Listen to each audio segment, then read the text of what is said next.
Evening sports fans, how's it going?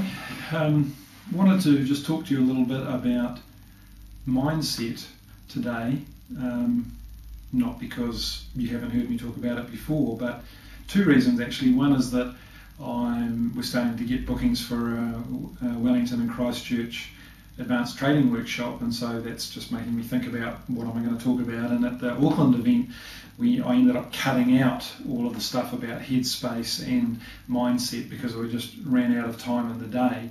So I'm making sure I'm going to include that in the next one, so it'll be stuff that people haven't heard yet. But the reason that I'm doing it, or the reason that I believe it's so important, is I just know how critical the way that I think is to the results that I get, and also how difficult it is to change how we think.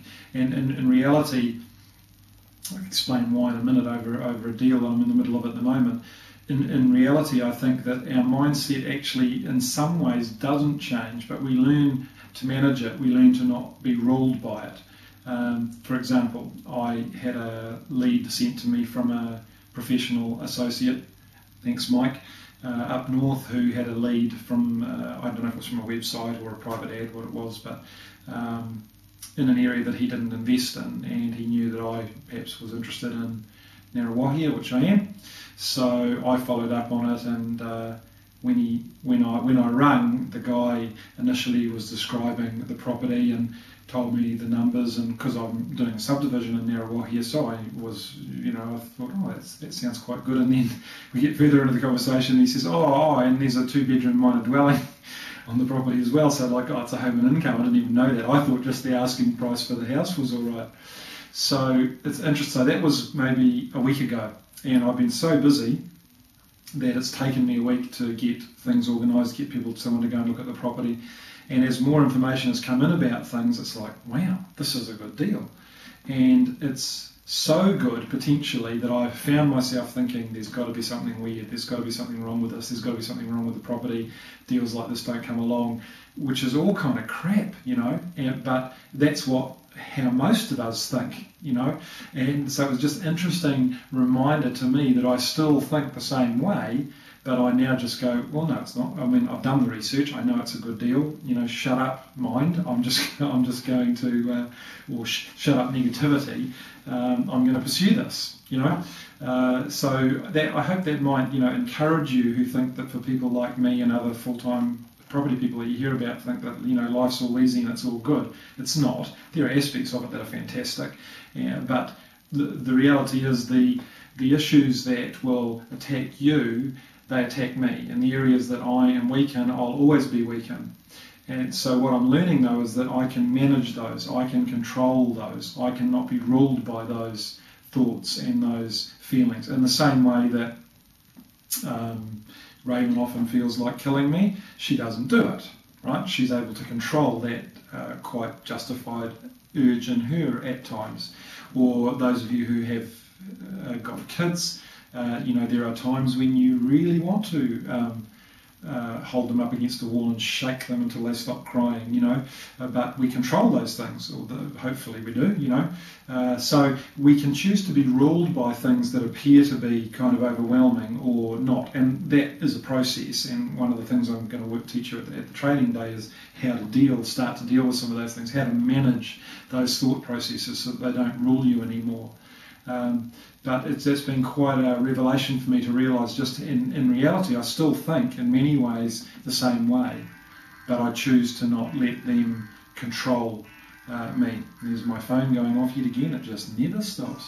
So I often feel like picking that up and throwing it against the wall, but that would be quite counterproductive. Other than the several $100s to replace it, I would be cutting off my lifeline to ongoing property investing, so I don't do that. But for you, just maybe start to think about that okay, you might be thinking that, okay, what I need to do, what I need is a magic wand waved over my mind so that I stop being afraid, or I stop doing this or stop doing that. That's unlikely to happen. But what you can start to do is to recognise the way that I think in this particular area is really sabotaging my ability to get the results that I want to get over here. That's a problem. How am I going to solve that problem? How am I going to start to choose to not walk in that, and maybe start with something that is simple or at a lower level. In other words, if you're afraid of buying houses, which are several $100,000, you don't necessarily want to just go out and buy a whole lot of them to help you overcome your fear. Look for something that you can do. If you might be afraid of talking to people on the phone, so that's something that's not. It might be really scary for you, but that's not something that involves any money or so. Think of a way you can start to work on that. Even if it's something as sounding as corny as arranging to ring someone who you know and just explain to them, look, I really struggle with this. I'm going to ring up and pretend that you're a stranger, or just making yourself, once a day. I'm just using this as an example, but once a day, no, I'm going to pick up the phone once a day. I'm not going to let whoever it is pick it up. I don't know what your issue will be, but understand that it's not going to necessarily go away like that. Sometimes God in His mercy will do that, but in many times He won't. But if we're going to succeed in our investing, we have to learn to manage the things that will sabotage us. So I'll give you some more info on that, and hopefully if you come to Wellington or Christchurch, you'll be able to give you a lot of really good help in that area. Fritz is coming down to Wellington, and Raywin is very good in that area as well, so it'd be good for you to hear from some other people. The other thing, just in closing, that was interesting about this deal in Ngaruawahia is that when I rang the guy and finalised the deal, he said that he'd had 2 other offers on the property, but that mine was the only one that was in writing. And I'm always interested that it's just the basics, man, over and over and over again. I try and buy everything that I hear about. So in this case, I'm going to end up with this property unless I do find something weird about it at the very last minute. Haven't seen inside yet, that's all. Because I tried to buy it, and there's other people out there making offers at the same level, but they're not actually trying to buy it. They're not actually putting, pen to paper. So you cannot get past the need to actually try and buy properties. I had a post, I'm not sure if it was in a public forum or in my own, where somebody was saying, because I'm very fussy about the types of deals that I want, should I be making offers on lots of properties, or should I just pursue the ones that I really want? And my reply was, well, your definition of a good deal is being filtered through yield or construction or location, which is all fine, but that's your definition of a good deal. So therefore, that's narrowing down the properties that you try and buy.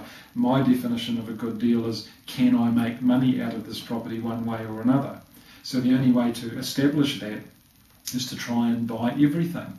I've got a $10 million commercial building under contract at the moment. I've got a $28 million subdivision and about 14 or 15 other deals. And in some cases, I know I'm never going to go unconditional on it, but I only get to learn about it by trying to buy it. And what I can start to do is, with a commercial building, is I can give that to somebody who does do commercial and say, I've got this under contract, is it a good deal?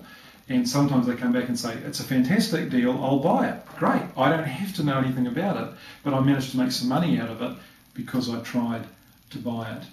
So for those of you who keep watching and who keep reading and who keep looking for the secret, who keep looking for the magic fairy dust and the magic wands, I'm sorry to disappoint you yet again, but back to basics is always going to be an essential part of property investing, because it's just not that clever. But we've got to learn to manage our mind, and we have to actually try and buy stuff.